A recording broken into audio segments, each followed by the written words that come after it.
పండ్లను తింటూ ఉంటాం. అయితే కొన్నిసార్లు వాటి రసాన్ని కూడా తీసి తాగుతుంటాం. అయితే ఏ పండును ఎలా తినాలో చాలామందికి తెలియదు.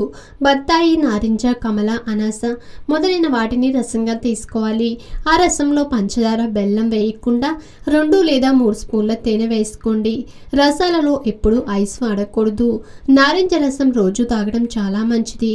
రోడ్లపై అమ్మే వాటికంటే ఇంట్లోనే తయారు చేసే జ్యూసులకే ఎక్కువ ప్రాధాన్యం ఇవ్వాలి. ప్రతిరోజు సాయంత్రం 4 గంటల నుంచి 5 గంటల మధ్య కాలంలో తేలికగా జీర్ణమయ్యే, త్వరగా శక్తినిచ్చే పండ్లను తినడం చాలా మంచిది. షుగర్ వ్యాధి ఉన్నవారు జామ, దానిమ్మ, బత్తాయి, నారింజ, పుల్లటి, రేగికాయలు, నేరేడు పండ్లు తింటే షుగర్ పెరగదు. బరువు తగ్గదలిసిన వారు అరటి పండును మానండి.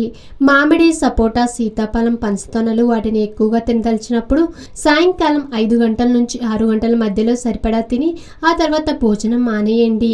ఖరీదైన పండ్లు కొనలేని వారు రోజు సాయంత్రానికి స్నాక్స్లా తీసుకొని 2 జామకాయలు తిన్నా సరిపోతుంది.